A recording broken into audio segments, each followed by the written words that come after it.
प्रभा अजून किती करायचं? आता जाण्याचं प्राण झाले नाही पायात. वहिनी, या पांडुरंगाच्या देवळात येऊन काय मिळणार आहे? तुमच्या डोळ्यासमोर तुमच्या लेकराला गर्भपात केलंय, तेव्हा कुठे गेला होता हा परमेश्वर?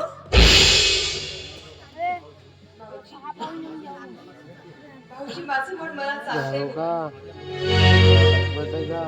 कारण माझ्या मनात उठलेलं वादळ इथे जेव्हा शांत होईल.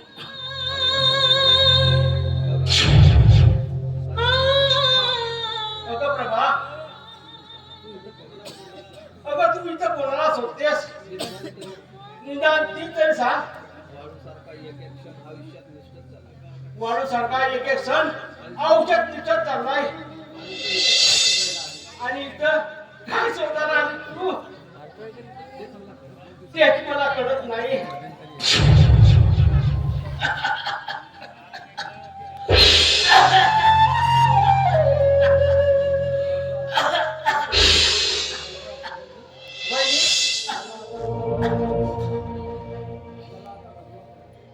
चला आता घराला परत जाऊ.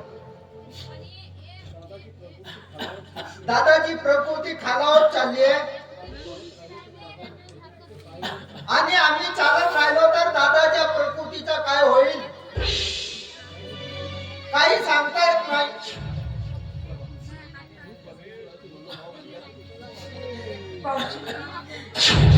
परमेश्वराची मनोभावे पूजा केली. अहो तो परमेश्वरला माझ्या आगीला नक्कीच धावून येईल. भाऊजी, अहो मनात पडलेली या सुराची शांत करेल. अहो माझ्या गर्भात वाढलेला माझाच मुलगा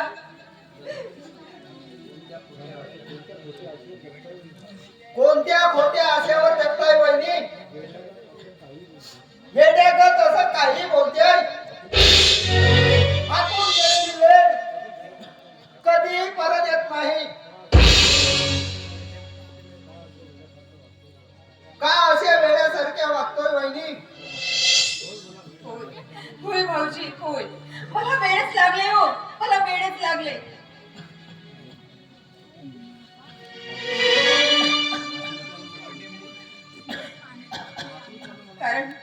कारण मातृत्वाने मला वेड केले.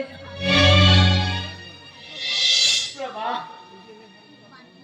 तुझे हे हात मला पाहून हवं. चल परत जाऊ आपल्या झोपडीत सुखाने राहू. नाही नाही नाही धनी, मी घरी परत येणार नाही. अहो माझ्या लेकरासाठी तर माझा जीव कुठवतोय. हो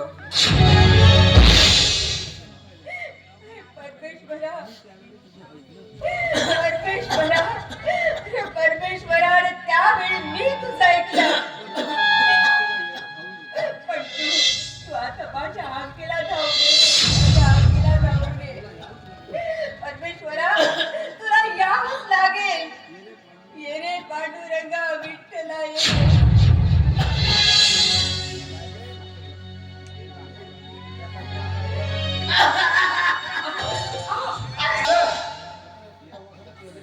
आता यांना दवाखान्यात नेण्याची पर्यायच नाही. अहो काय होते तुम्हाला? काय होते तुम्हाला? सांगा ना, काय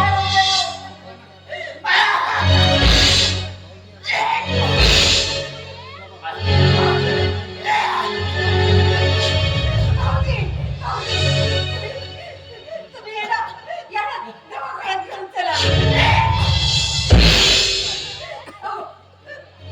अहो याला तर डॉक्टरची आवश्यकता आहे भाऊजी.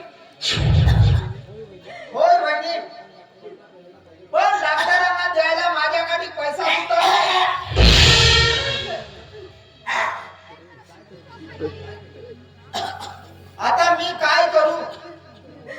भाऊजी भाऊजी भाऊजी तुम्ही काळजी करू नका पण तुम्ही यांना दवाखान्यात घेऊन चला भाऊजी